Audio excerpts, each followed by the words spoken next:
देखते हैं प्लेन का। प्लेन पार्ट 3 चल रहा है।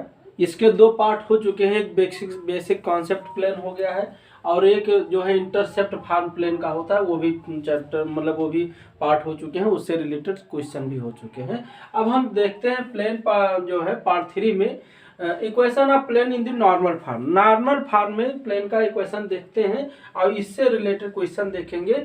थोड़ा कॉन्सेप्ट पहले समझ लीजिए। मान लीजिए कोई प्लेन है, ये मान लीजिए कोई प्लेन है ABCD, कोई मान लीजिए प्लेन है।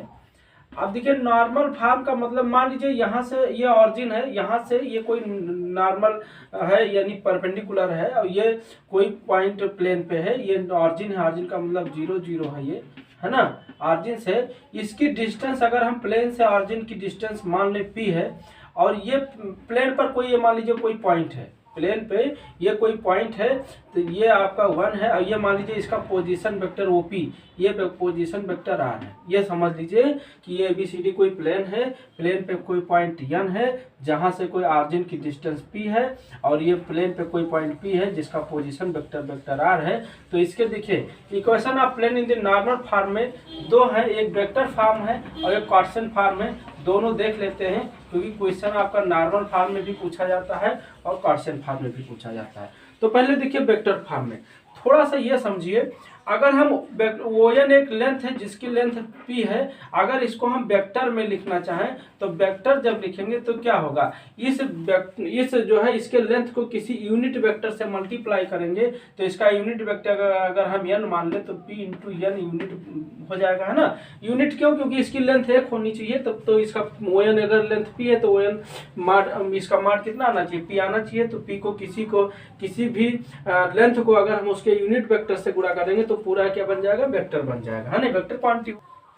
तो ON आपका P डॉट N होगा। NP देखिए NP कितना होगा, NP देखेंगे तो OP माइनस ON होगा। ये तो आप जानते ही है ना, क्योंकि आप ट्रायंगल ला इसमें लगाएंगे तो क्या होगा, OP प्लस NP बराबर OP होगा। क्या होगा, OP प्लस NP, है ना, बराबर क्या होगा, OP होगा। तो इसको आप जानते हैं। तो NP बराबर क्या होगा, OP माइनस ये देखो ON, ये क्या होगा ON प्लस यहाँ ON होगा। ध्यान दीजिए ON plus NP equal to OP होगा। तो OP NP का मान क्या हो जाएगा, OP माइनस ON। OP का अगर पोजीशन वेक्टर R है और माइनस ON कितना है, P into N unit vector, है ना। अच्छा ये बात देखिए। अब चूंकि यहाँ हम देख रहे हैं ये नॉर्मल है, नॉर्मल का मतलब परपेंडिकुलर है, तो ON जो है vector ON perpendicular to NP है। तो इसका मतलब क्या है, ये दोनों का डॉट प्रोडक्ट 0 होना चाहिए अगर ये परपेंडिकुलर है ना। तो कि कोई भी दो वेक्टर परपेंडिकुलर होते हैं तो उनका डॉट प्रोडक्ट क्या होता है, 0 होता है। ON का मान क्या है, P into N unit minus NP का मान क्या है, R minus P into N unit बराबर 0, है ना। इस P को अगर हम ये देखो लेंथ है, इसको अगर हम इधर जाने दें अंदर जाने दें मतलब इधर जाने दें तो 0/P 0 हो जाएगा और N को अंदर मल्टीप्लाई करते हैं तो कितना हो जाएगा, R dot N dot R लिखें या R डॉट N लिखें एक ही बात है। और फिर minus P into N unit into N unit, ये समझ रहे हैं। थोड़ा सा इसको हम पूरा लिख देते हैं, डायरेक्ट ना लिखें। अब देखो यहाँ अंदर करेंगे, इस P को हम इधर ले जाएंगे तो ये तो लेंथ है, लेंथ 2 3 4 जो भी कोई नंबर है तो नंबर सीधा चला जाएगा। तो क्या बचेगा, N यूनिट है, ये N unit vector R minus P और N यूनिट इक्वल टू 0 होगा। इस N को अंदर करेंगे तो क्या होगा, N डॉट R या R डॉट N, क्योंकि कॉम्यूटेटिव होता है जो है डॉट प्रोडक्ट। फिर क्या होगा, P इंटू N यूनिट और N यूनिट, है ना, इक्वल टू 0। तो देखो ये हो गया आप vector R N unit minus, देखो दो यूनिट वेक्टर का डॉट प्रोडक्ट 1 होता है। पता है ना कि I डॉट I क्या होता है, I डॉट क्या होता है, I unit vector, I dot I 1 होता है। ऐसे N डॉट N क्या है, N यूनिट वेक्टर है तो N डॉट N क्या हो जाएगा, 1 हो जाएगा। तो ये P इंटू 1 बराबर 0 हो जाएगा। तो vector R dot N unit equal to P हो जाएगा। ये थोड़ा समझ लीजिए, ये बहुत इंपॉर्टेंट है। ये है क्या, ये है नॉर्मल टू द प्लेन। ये normal equation of the plane है जहां P क्या है, P है डिस्टेंस फ्रॉम ऑरिजिन। क्या, डिस्टेंस फ्रॉम ऑरिजिन, यानी प्लेन का ऑरिजिन से डिस्टेंस क्या है वो P है, डिस्टेंस फ्रॉम ऑरिजिन। ये थोड़ा ध्यान देंगे, यही समझना है। और N यूनिट वेक्टर क्या है, ये आपका N, ये जो N है वो क्या है, यूनिट वेक्टर है कोई, ये क्या है, यूनिट वेक्टर। यानी अगर हम ये ध्यान दो, अगर कोई वेक्टर n बना हुआ है तो इसको हम क्या मान सकते हैं, Li प्लस एम जे और प्लस एन के मान सकते हैं। यानी होना क्या चाहिए, इसका जो मान होना चाहिए वो 1 होना चाहिए। तो देखो इसका मान कितना होगा, क्योंकि यूनिट वेक्टर है तो उसका मान 1 होता है, तो under root L square plus M square plus N square. और चूंकि अगर एल एम एन डिसीज है तो इसकी वैल्यू 1 हो जाएगी। तो यह है कि ये क्या होना चाहिए, यानी इसके जो कंपोनेंट वेक्टर होंगे वो डिसीज होना चाहिए, ध्यान दो बस। तो आप देखो, अब इससे इसका हम कार्टेशियन फॉर्म अगर देखना चाहें तो इसको हम मिटा देते हैं और यहीं पे कार्टेशियन फॉर्म देख लेते हैं। कार्टेशियन फॉर्म है ना, कार्टेशियन फॉर्म में क्या है, अगर हम इसी प्लेन पे कोई वेक्टर p है जिसका कोऑर्डिनेट x का y z मान ले, तो वेक्टर OP यानी वेक्टर r जो होगा वो क्या होगा, xi plus yj plus zk बनेगा, है ना। क्योंकि इसका पोजीशन वेक्टर क्या होगा, यानी dr क्या होगा, x माइनस 0 तो xi, y माइनस 0 y तो yj, z माइनस 0 zk, है ना। तो वेक्टर r का मान x हो जाएगा। और जो यूनिट वेक्टर है वो आप मान चुके हो क्या, li प्लस mj और प्लस एन के, है ना। तो यहाँ पे अगर हम रख दें r डॉट n, तो r डॉट n कितना हो जाएगा, देखो चूंकि r डॉट n ये r डॉट n बराबर p होता है, तो r डॉट n क्या होगा, l इंटू एक्स यानी l x plus m into y तो m y plus n into z तो n z बराबर क्या p। अब इसको भी समझ लेते हैं, ये कार्टेशियन इक्वेशन क्या है, नॉर्मल, ये equation of plane in the normal form, उसका ये कार्टेशियन इक्वेशन है, जहां वेयर एल एम एन ये सब क्या है, डिसीज है, डायरेक्शन कोसाइन है, डिसीज है, ठीक है, डीसी है, डायरेक्शन कोसाइन है। और पी क्या है, वही है पी चीज, distance from origin of the plane, ठीक, प्लेन का डिस्टेंस से दूरी होना वो क्या है, पी है। अब इससे रिलेटेड हम क्वेश्चन देख लेते हैं, फिर आगे जो है आगे कॉन्सेप्ट देखेंगे। Equation of plane perpendicular to given vector and passing through a point, ठीक, एक ऐसे प्लेन का इक्वेशन फाइंड करना है जो एक वेक्टर पर परपेंडिकुलर है और जो एक पॉइंट से पास हो रहा है। इसका कैसे निकालेंगे, तो देखिए पहले जो कॉन्सेप्ट में आप देखें normal form of the plane, अब इसमें आप देखेंगे परपेंडिकुलर और पासिंग थ्रू 1 पॉइंट। तो ये मान लीजिए कोई ऑरिजिन है, इसका कोऑर्डिनेट जो है आपका 0 0 0 है, ये तो पता है। मान लीजिए ये इस पे परपेंडिकुलर है, ये कोई परपेंडिकुलर n है मान लीजिए, और कोई एक पासिंग थ्रू पॉइंट, कोई पॉइंट ये है जिससे ये पास हो रहा है, और कोई वेरिएबल पॉइंट मान लीजिए जिसपे ये प्लेन पे फिक्स मतलब कोई रहता है, ये फिक्स पॉइंट है, ये वेरिएबल पॉइंट है। अब देखिए इसका पोजीशन वेक्टर अगर हम ये मान ले, और ये तो पोजीशन वेक्टर इसका आर ही रहता है ना, ओपी। और अब देखिए एपी, देखिए वेक्टर एपी, अगर हम ओएन को वेक्टर ओएन को हम एन वेक्टर मान लें, यानी परपेंडिकुलर वेक्टर एन मान लें।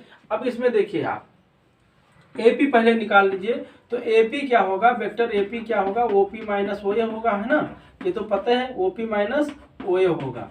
जैसे आप ए बी निकालते हो किसी में, तो इसका पोजीशन वेक्टर क्या, बी का पोजीशन वेक्टर यानी ओ बी माइनस ओए, है ना, ये भी जानिए। या ऐसे आप जानिए, इसमें ट्राइंगल लगा दीजिएगा तो क्या होगा, ओ ए, है ना, ओ ए प्लस ए पी, कितना, ए पी बराबर क्या, ए पी बराबर क्या, ओ पी, है ना। अगर ट्राइंगल लगाए तो क्या होगा, ओ ए प्लस ए पी बराबर ओ पी होगा। तो यहाँ से ए पी की वैल्यू निकालेंगे तो ओ पी माइनस ओ ए हो जाएगा। तो ऐसे भी जानिए। अब यहाँ देखिए ओ पी क्या माने हो, वेक्टर आर है, ओ पी का पोजीशन वेक्टर आर है, ओ ए का पोजीशन वेक्टर ये है ना। और अब आप देखिए एपी का मुझे मिल गया। अब चूंकि क्या है, ये परपेंडिकुलर है इस प्लेन पे, अब ये पॉइंट से पास हो रहा है, तो इसका इक्वेशन क्या निकालेंगे, क्योंकि ओ एन जो वेक्टर है, O N perpendicular to AP है, ये तो देख ही रहे हैं, ये परपेंडिकुलर है, 90 डिग्री बना रहा है। अच्छा, अगर ये परपेंडिकुलर है तो इसका डॉट प्रोडक्ट क्या होगा, तो ओपी यानी ओ एन डॉट एपी इन दोनों का मान क्या होगा, 0 होगा, है ना। या एपी डॉट ओ एन कर लो, एक ही बात है ना, एपी डॉट ओ एन कर लो, जो आपकी किताबों में दिया है उसके हिसाब से कर लो, है ना। चाहे दो प्रोडक्ट डॉट प्रोडक्ट 0। अब एपी का मान क्या है, आर माइनस ए हो जाएगा। और डॉट प्रोडक्ट ओ एन का मान क्या माने हो, ओ एन को हम माने हैं एन वेक्टर, कोई एन है, बराबर 0। अब ये आपका यही हो गया। या इसको आप ये भी ले सकते हैं, एन को अंदर करेंगे तो एन डॉट अब माइनस ए डॉट एन बराबर 0। या इसको ये भी ले सकते हैं, आर डॉट एन बराबर क्या, ए डॉट एन। ये क्या है, जो ए वेक्टर से पास हो रहा है और n वेक्टर परपेंडिकुलर है इस प्लेन पे, तो इसका इक्वेशन क्या होगा, r डॉट n बराबर a डॉट n, ये है perpendicular to a given point and passing through a point, ये इक्वेशन ऑफ प्लेन है। ये वेक्टर फॉर्म में है। ये कैसा फॉर्म है, ये वेक्टर फॉर्म है। अगर इसका हम कार्टेशियन फॉर्म में देखें तो थोड़ा सा देख लीजिए, इसको मिटाल देते हैं कार्टेशियन फॉर्म के लिए। चलिए इसको मिटाल देते हैं थोड़ा, देखिए कार्टेशियन फॉर्म देख लीजिए। कार्टेशियन फॉर्म अगर हम इसका देखें तो देखो कार्टेशियन में भाई आप एक्सिस पे जाएंगे तो ये वेक्टर मान लीजिए, ये पॉइंट कोई मान लेंगे, जो पॉइंट ये है वो आप x1 y1 z1 मान लीजिए, है ना, x1 y1 z1 मान लीजिए। तो इसका जो है वेक्टर वो ये क्या होगा, पोजीशन वेक्टर तो आप जान ही जाएंगे, x1 i और प्लस y1 j और प्लस z1 k हो जाएगा, है ना। ऐसे आप अगर ये कोई पॉइंट p फिक्स मान लीजिए x कामा y कामा z, तो वेक्टर r क्या होगा, xi, है ना, और प्लस वाई जे और प्लस जेड के।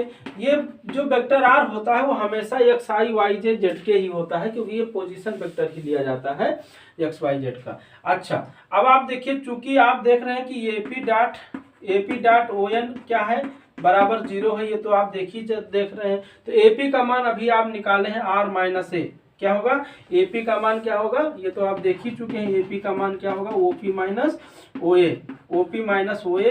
अब ओपी का मतलब आर माइनस ए। अब देखो आर माइनस ए, अब आर माइनस ए का मतलब क्या हो गया, आर में से ये घटाएंगे तो इसका क्या बनेगा, x माइनस एक्स वन, थोड़ा ध्यान दीजिए, x minus x one into i plus y minus y one into j, है ना, माइनस कर रहे हैं, into j plus z minus z one into k equal to 0, है ना। ये आपका आ गया। अब देखो अगर हम वेक्टर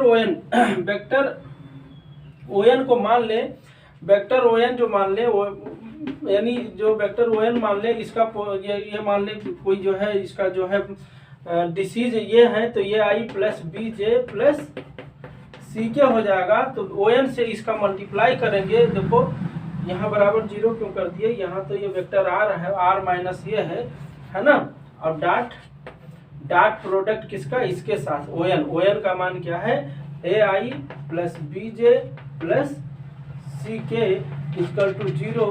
तो इसका क्या होगा, ए इंटू, ध्यान दीजिए, a into x minus x one plus b into y minus y one, है ना। भाई आई के साथ कंपोनेंट करेंगे तो आई, ये आई डॉट आई वन हो जाएगा, तो ये इंटू दिस बचेगा, और बी इंटू दिस बचेगा, प्लस सी इंटू दिस बचेगा, है ना। ऐसे प्लस क्या होगा, c into z minus z one equal to 0।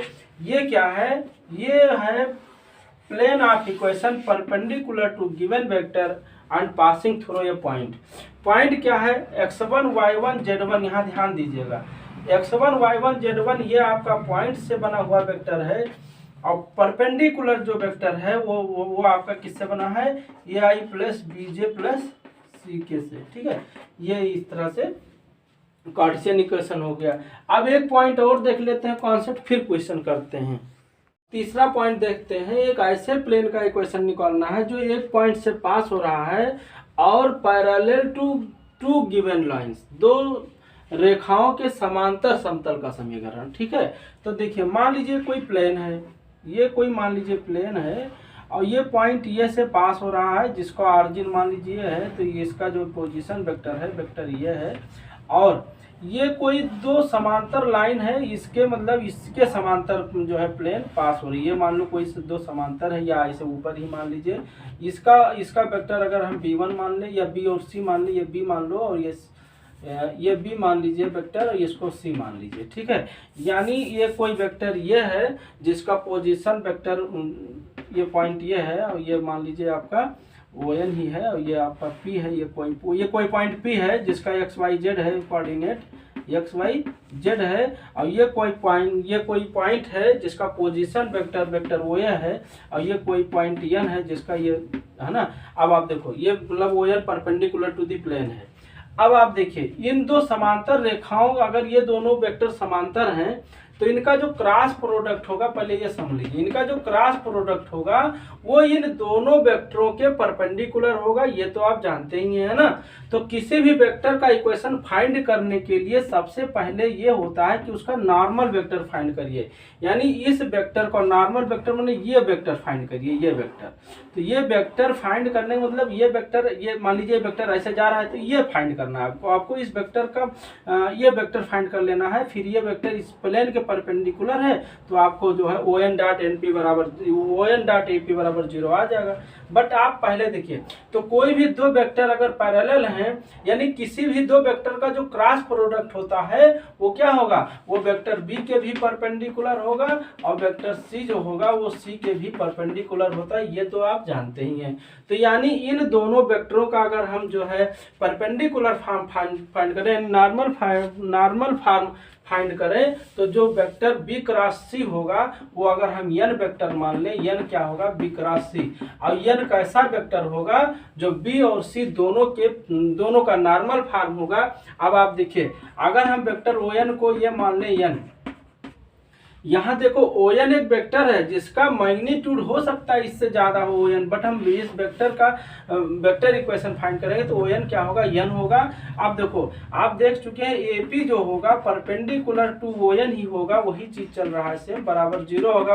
अगर ये परपेंडिकुलर है तो AP डॉट ON क्या होगा, 0 होगा।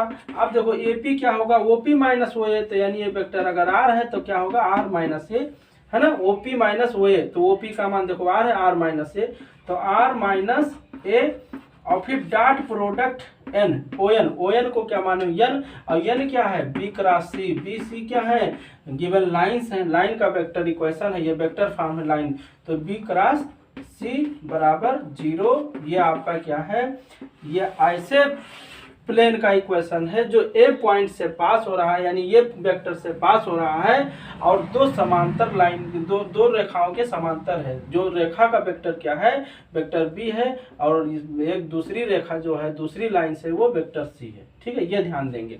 इसी को दूसरे फॉर्म में भी लिख सकते हैं। अब देखिए यहाँ पे अगर हम देखें वेक्टर R माइनस ये जो होगा, यानी ये वेक्टर ये प्लेन पे है और यह प्लेन वेक्टर B और C के समांतर है, तो चूंकि इसको हम क्या लिख सकते हैं, कोई भी चीज अगर समांतर होता है, तीनों लाइन समांतर होते हैं तो उनको क्या होता है संयोजन के रूप में लिख सकते हैं, तो lambda B plus mu C लिख सकते हैं ना। जहाँ लैम्डा और म्यू कांस्टेंट है तो वेक्टर R माइनस ये है, वेक्टर R माइनस ये है, ये वेक्टर R माइनस ये है, ये गलत है, R माइनस ए, तो वेक्टर R बराबर क्या हो जाएगा, ये को इधर कर दें तो वेक्टर ये plus lambda B plus mu C, ये भी कभी कभी इस फॉर्म में पूछ लिया जाता है, तो ये भी याद रखिए। जहाँ ये क्या है, ये है पासिंग थ्रू ये वेक्टर, और ये parallel to vector lines B and C। ठीक, ये ऐसे प्लेन का इक्वेशन है जो ये पॉइंट से पास हो रहा है, ये वेक्टर से पास हो रहा है और लाइन बी और सी के पैरेलल है। ठीक है, तो अगर पैरेलल भाई कोई भी लाइन पैरेलल होती है तो उसको संयोजन के रूप में लिख सकते हैं। जैसे हम कहते हैं कि वेक्टर ये वेक्टर बी के पैरेलल है, मान लो ये वेक्टर ये है ना, ये वेक्टर मान लीजिए बी है ना, तो ये अगर पैरेलल है तो वेक्टर ये को हम लैम्डा बी के रूप में लिख सकते हैं। ये तो आप लाइंस में पढ़ ही चुके हैं, है ना, तो इसी फॉर्म में ये चलना है। अच्छा, अब इसका कार्टेशियन फॉर्म थोड़ा सा हम देख लें, इसको मिटाल करके कार्टेशियन फॉर्म देख लें। चलिए इसी का कार्टेशियन फॉर्म देख लेते हैं, क्योंकि हर प्लेन का एक वेक्टर फॉर्म कार्टेशियन फॉर्म दोनों जरूरी है जानना, क्योंकि कभी कोई क्वेश्चन ऐसे वेक्टर फॉर्म में पूछ लिया जाता है या वेक्टर फॉर्म में दिया रहता है, उसको जो है कार्टेशियन फॉर्म में चेंज करना होता है, तो समझिए। अच्छा, कार्टेशियन फॉर्म में मान लीजिए ये जो पॉइंट है इसका कोऑर्डिनेट x1 y1 z1 है और p कोऑर्डिनेट तो आपका फिक्स xyz है। अच्छा, वेक्टर ये b जो दिया है, b मान लीजिए इसके जो dr है b1 और b2 b3 है, तो b1i plus b2j plus b3 क्या हो जाएगा। ऐसे वेक्टर सी जो लाइन है वो मान लीजिए c1i plus c2j plus c3 के है, जहां आप देख रहे हैं इस लाइन का dr c1 c2 c3 है और वेक्टर बी के dr जो है वो b1 b2 b3 है। अब आप देखो, चूंकि ये इतना कॉन्सेप्ट जान चुके हो कि ON क्या है वेक्टर ON। अब यहाँ पे देखिए, थोड़ा सा ध्यान दीजिए, आर वेक्टर AP पहले निकाल लीजिए तब बताएं। ए पी बराबर क्या होगा, ओ पी माइनस ओ ए, तो आप देख चुके हैं, है ना, ट्रायंगल लगा दीजिएगा, ओ पी माइनस ओ ए। अब देखो पहले ओ पी देख लीजिए क्या होगा, वेक्टर ओ पी तो आप जान रहे हैं वेक्टर आर है, वेक्टर आर है ये ओ पी। अब वेक्टर आर का क्या होगा, एक्स आई प्लस वाई जे प्लस जेड के, है ना, एक्स आई प्लस वाई जे प्लस जेड के। ऐसे समझ लीजिए एक्स माइनस जीरो, ये पोजिशन वेक्टर है तो सब जीरो, ये ऑरिजिन है तो जीरो जीरो हो जाएगा, तो इसका डी आर क्या होगा, x minus zero x, y minus zero यानी y, z minus zero z, तो इसका पोजिशन वेक्टर ये बन जाएगा। ऐसे वेक्टर ए पी जो होगा ओ पी, वेक्टर ओ ए ये है ओ ए कितना होगा, ओ ए होगा ये पॉइंट अगर x1 y1 z1 है तो x1 आई, है ना, x1 i plus y1 j और प्लस z1 के, ये आपका वेक्टर ओ ए हो गया। अब ए पी निकालेंगे तो ओ पी माइनस ओ ए होगा, तो देखो x minus x1 O P minus O A, इसको घटाएंगे तो क्या मिलेगा, x माइनस x1 आई, थोड़ा ध्यान दीजिएगा, plus y minus y1 j, है ना, और प्लस z माइनस z1 के, ये आपका वेक्टर एपी है। अगर हम यहाँ पे देखें तो वेक्टर एपी, ये वेक्टर और ये वेक्टर और ये वेक्टर, ये सब क्या हैं, वेक्टर एपी, वेक्टर बी और वेक्टर सी, ये कोप्लानर हो गए, एक ही प्लेन पे हो सकते हैं। ये लाइन आके इस पे भी मिल सकती है, इस पे भी मिल सकती है, ऐसा भी हो सकता है। तो वेक्टर ए पी बी और सी कोप्लानर भी हो सकते हैं, और अगर कोप्लानर है तो कोप्लानर का कंडीशन क्या है, इनका स्केलर ट्रिपल प्रोडक्ट जीरो होता है। जैसे कहें वेक्टर ए बी और सी, अगर ये कोप्लानर है तो इनका कंडीशन क्या होता है, vector a dot b cross c, ये तो होता है, ये ट्रिपल स्केलर ट्रिपल प्रोडक्ट क्या होता है, जीरो होता है। इसी को आप हम ये भी लिख सकते थे, ए बी सी ऐसे लिखते हैं ना, और फिर बॉक्स बना के ये लिखते हैं बराबर जीरो, है ना, तो ये स्केलर ट्रिपल जीरो होगा। ऐसे अगर A P vector B vector C coplanar है तो इनका जो है स्केलर ट्रिपल प्रोडक्ट जीरो होगा। तो इसका ट्रिपल प्रोडक्ट निकालना है तो ट्रिपल जो स्केलर ट्रिपल प्रोडक्ट होता है वो केवल आपका डी आर से लिया जाता है, नहीं इसका क्या होगा, x माइनस x1 और y माइनस y1 और z माइनस z1, और फिर क्या b और c, b का क्या है b1 b2, है ना, b3 और फिर c1 c2 c3, और इसका डिटर्मिनेंट क्या होगा, जीरो होगा। ये है आपका गॉसियन इक्वेशन, ये थोड़ा ध्यान देंगे, ठीक है। जहां x1 y1 z1 कोई पॉइंट है और b1 b2 3 और c1 c2 c3 ये गिवन लाइन के dr हैं, ठीक है, गिवन लाइन के dr हैं। तो ये है आपका plane of equation in Gaussian form का। फिर अगला देखते हैं हम। अब ऐसे देखिए equation of plane through three non collinear points, यानी ऐसे प्लेन का इक्वेशन फाइंड करना है जो थ्री नॉन कॉलिनियर पॉइंट से पास हो रहा है। तो चलिए अच्छा यहाँ नॉन कॉलिनियर को पहले समझ लेते हैं। देखिए यहाँ कॉलिनियर की बात क्यों नहीं हो रही है। मान लीजिए 3 पॉइंट कॉलिनियर है। कॉलिनियर का मतलब क्या होता है कि को सारे पॉइंट एक लाइन पे आ जाना चाहिए। ये देखो ये कॉलिनियर है। ये कॉलिनियर का मतलब ये सारे पॉइंट क्या है, एक लाइन पे जब आ जाते हैं तो उनको हम कॉलिनियर कहते हैं। अगर पॉइंट कॉलिनियर कह देता तो देखो मान लीजिए एक प्लेन का इक्वेशन हो गया, ये प्लेन का इक्वेशन हो गया, ये प्लेन का इक्वेशन हो गया, ऐसे इसके इनफाइनाइट प्लेन हो जाता। अगर ये क्या होता है, एक यूनिक प्लेन नहीं पास होता। इससे क्या होता है, अगर कॉलिनियर पॉइंट्स हो जाते तो इसके इनफाइनाइट प्लेन फाइंड हो जाते, तो इससे एक यूनिक जो प्लेन नहीं मिलता। तो यूनिक प्लेन पाने के लिए आप क्या है, 3 नॉन कॉलिनियर पॉइंट होना चाहिए। 3 नॉन कॉलिनियर पॉइंट का मतलब ये हो गया, इसको मिटा देते हैं। तो आप जैसे मान लीजिए कोई प्लेन है, मान लीजिए कोई प्लेन है और जो 3 नॉन कॉलिनियर पॉइंट से पास हो रहा है, तो जैसे कोई पॉइंट ये है, कोई पॉइंट ये है, कोई पॉइंट ये है, यानी ये पॉइंट ये मान लीजिए, ये पॉइंट बी मान लीजिए, ये पॉइंट सी मान लीजिए, ये नॉन कॉलिनियर है क्योंकि ये जैसे पॉइंट ना ये है, इनको एक लाइन पे आप नहीं ले सकते। देखो ये है, अगर इसको लेना है तो दूसरी लाइन खींचनी पड़ेगी, तो उसको हम नॉन कॉलिनियर पॉइंट्स कहते हैं, है ना। अब देखो मान लीजिए किसी का इन सभी का पोजीशन वेक्टर मान लीजिए, यहाँ पोजीशन वेक्टर मान लीजिए वो है, इसका वो से सबका पोजीशन वेक्टर मान लीजिए, ये वो है, ये मान लीजिए, ये जो है आप भी मान लीजिए, है ना। और ऐसे चलो इधर मान लेते हैं, ऐसा मान लिए, थोड़ा इधर मान लो, है ना। ये पॉइंट ये है, ये पॉइंट बी है, और ये जो है आपका प्लेन है, और ये मान लीजिए पॉइंट जो है वो है, जिसका पोजीशन वेक्टर ये है ना, इसका पोजीशन वेक्टर सी है, और इसका पोजीशन वेक्टर क्या है, बी है। इसका पोजीशन वेक्टर बी है। ये ऐसे पॉइंट से पास हो रहे हैं जिसका सबका पोजीशन वेक्टर हमें मान लीजिए पता है। अब देखिए प्लेन पे कोई एक वेरिएबल पॉइंट मान लीजिए पी, इसका कोऑर्डिनेट आप एक्स वाई जेड जानते हैं, तो इसका कोऑर्डिनेट आप ये मान लीजिए ओपी है। तो आप देखिए एपी को मिला दीजिए, AB को मिला दीजिए, AC को मिला लीजिए और बाकी सब मिला सकते हैं, वेक्टर आउट की जरूरत नहीं पड़ेगी। अब आप यहाँ देखिए वेक्टर अगर हम देखें तो वेक्टर AP कितना होगा, वेक्टर AP क्या होगा, OP माइनस OA। ये तो ट्रायंगल ना लगाइए, या आप ऐसे थोड़ा ध्यान दीजिए। AP क्या होगा, OP माइनस OA होगा। अब OP आप जान चुके हैं क्या है, OP तो वेक्टर R होता है, इसका पोजीशन वेक्टर, तो R माइनस ये हो जाएगा। ऐसे वेक्टर AB कितना होगा, AB को अगर हम देखा जाए, AB क्या होगा, OB माइनस OA होगा, है ना। किसी का भी पोजीशन वेक्टर निकालना है तो उसके पोजीशन वेक्टर, सेकंड वाले पोजीशन वेक्टर में से फर्स्ट वाले पोजीशन वेक्टर को घटा देते हैं, ये तो पता है।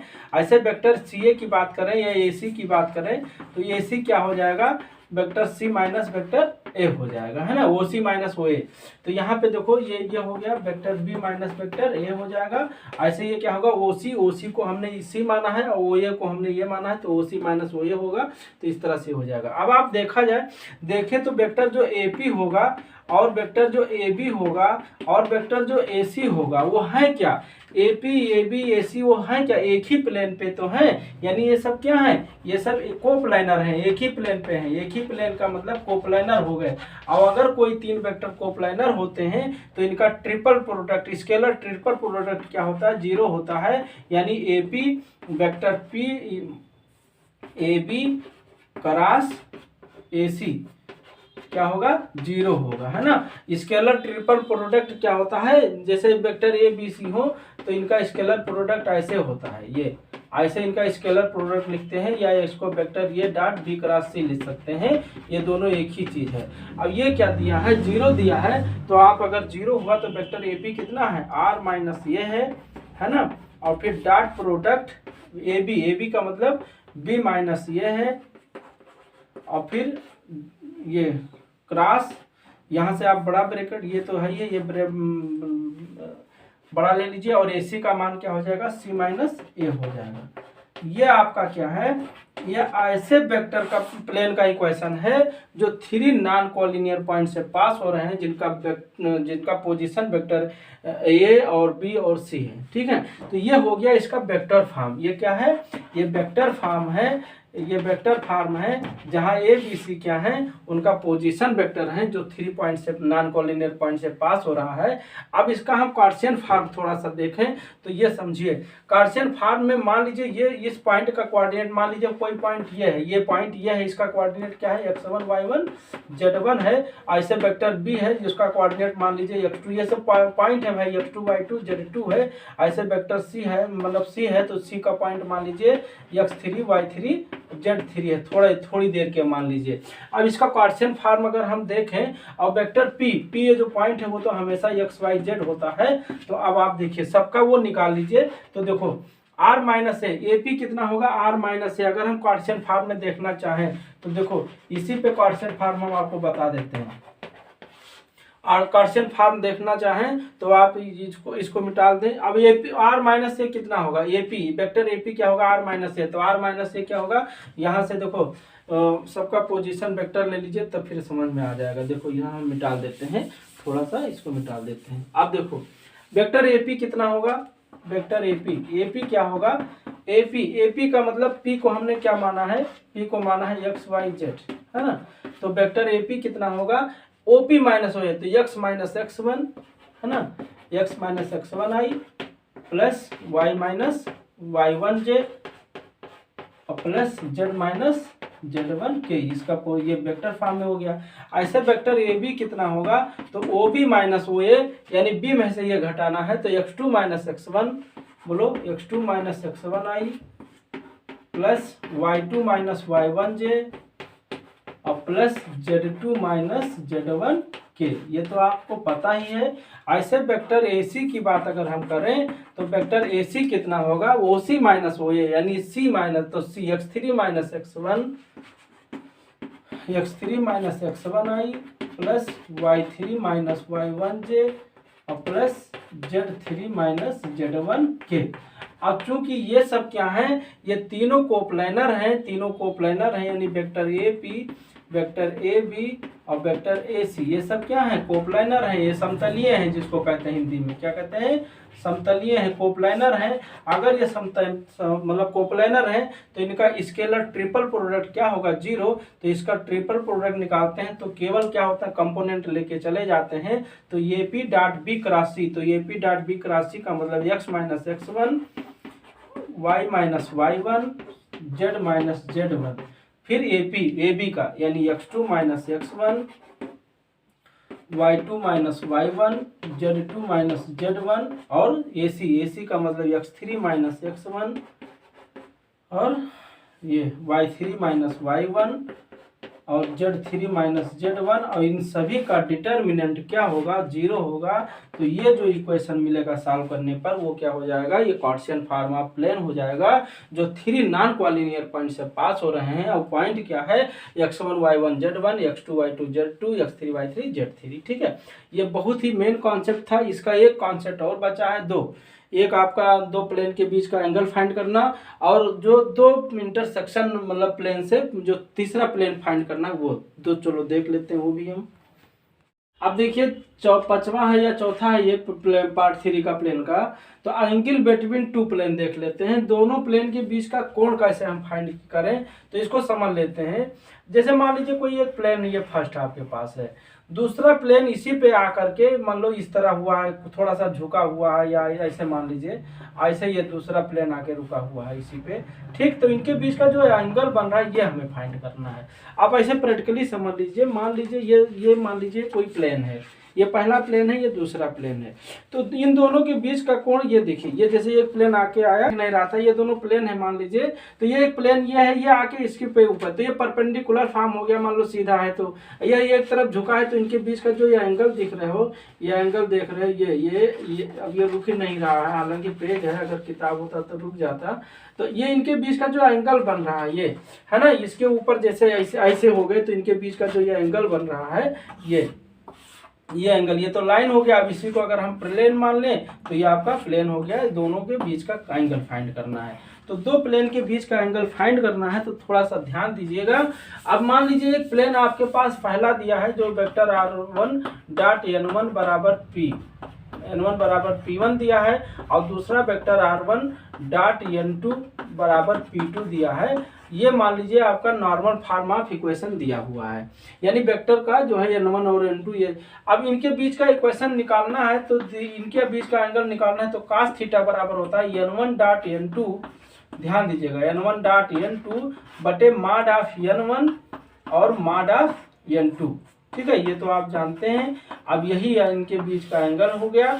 अब देखो पहला इसमें कंडीशन बनता है, यदि जो है पहला मतलब यदि परपेंडिकुलर है तो थीटा 90 हो जाएगा, cos 90 का मान 0 हो जाएगा, तो n1 डॉट n2, अगर दोनों वेक्टर का मतलब डॉट प्रोडक्ट 0 है तो परपेंडिकुलर होगा। अगर दोनों पैरेलल हैं, है ना, तो वेक्टर अगर पैरेलल हैं तो क्या होगा, हाँ देखिए दोनों अगर परपेंडिकुलर है तो उनके जो है प्लेन नॉर्मल जो है वेक्टर उनके डॉट प्रोडक्ट 0 होगा। अगर वो पैरेलल है तो चूंकि उनके जो नॉर्मल्स होंगे और n1 बराबर क्या होगा, लेमडा n2 होगा, n1 बराबर लेमडा n2 लिख सकते हैं।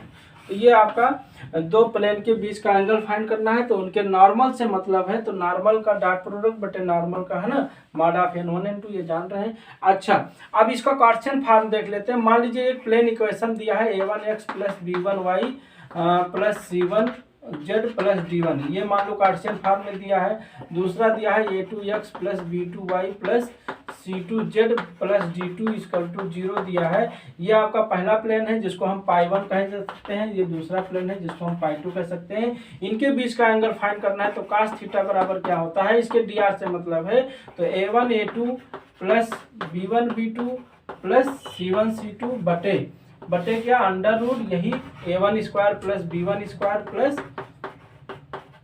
c1 स्क्वायर, और फिर इंटू क्या अंडर रूट इस वेक्टर को मतलब मॉड, तो a2 square plus b2 square plus c2 square, है ना, ये आपका जान रहे हैं। पहला इसमें भी कंडीशन बनता है, यदि थीटा 90 यानी ये दोनों वेक्टर एक दूसरे के परपेंडिकुलर हैं, तो a1 dot a2 plus b1 dot b2 plus C1 C2 बराबर का मान होगा 0 होगा।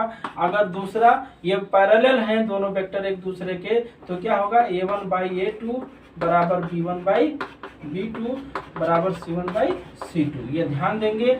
ये अब ये हम देख लिए दो प्लेन के बीच का एंगल फाइंड करना। अब तीसरा पॉइंट एक और है कि दो एंगल का इंटरसेक्शन प्लेन, दो प्लेन का इंटरसेक्शन प्लेन कैसे फाइंड करें, तो वो देख लेते हैं। चलिए, equation of plane passing through the intersection of plane से आज ये प्लेन का आखिरी पॉइंट है, लगभग खत्म हो जाएगा। अब फिर इससे रिलेटेड हम क्वेश्चन करेंगे सारे प्लेन से। अब देखिए, तो दो प्लेन के इंटरसेक्शन से का जो है प्लेन जो पास हो रहा है उसका इक्वेशन कैसे निकालना। मान लीजिए एक प्लेन ये है आपका, ये मान लीजिए एक प्लेन है, ऐसे मान लीजिए, थोड़ा सा अच्छे से बना दें। और इनका इंटरसेक्शन प्लेन मान लीजिए ये है, दोनों इंटरसेक्ट कर रहे हैं। अब ये जहाँ इंटरसेक्ट कर रहे हैं दो प्लेन, वहाँ कन्फर्म है लाइन बनने वाला है ना। दो प्लेन कभी भी अगर इंटरसेक्ट करते हैं तो उनके बीच क्या बनता है, लाइन बनता है। तो इनके इंटरसेक्शन से होकर तीसरा जो प्लेन फाइंड हो रहा है, मान लीजिए ये प्लेन है, ये मान लीजिए कोई प्लेन है, ये मान लीजिए प्लेन है, इस प्लेन का इक्वेशन हमें फाइंड करना है। तो इसको कैसे फाइंड किया जाए। मान लीजिए पहला प्लेन π1 है और दूसरा प्लेन π2 है।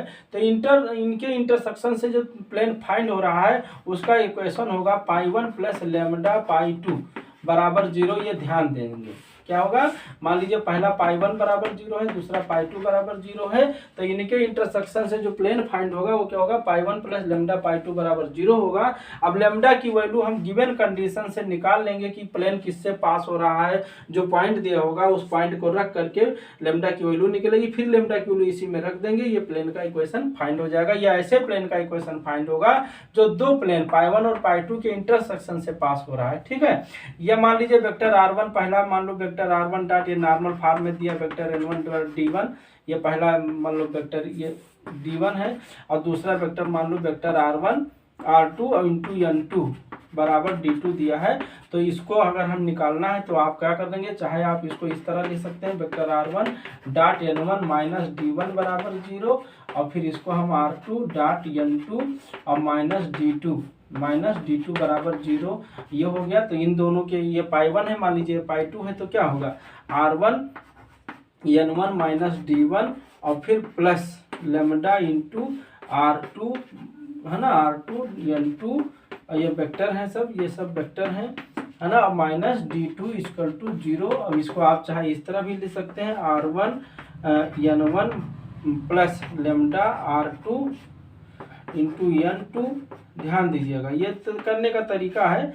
बराबर क्या हो जाएगा, इधर जाएगा तो ये d1 हो जाएगा और इधर ये प्लस लैम्डा d2, इस तरह भी लिख सकते हैं। और फिर लैम्डा की जो वैल्यू निकलेगी गिवन कंडीशन से, आपको दिया रहेगा कि दो प्लेन जो है दो प्लेन के इंटरसेक्शन से find the plane of equation, find the two intersection of passing through a point.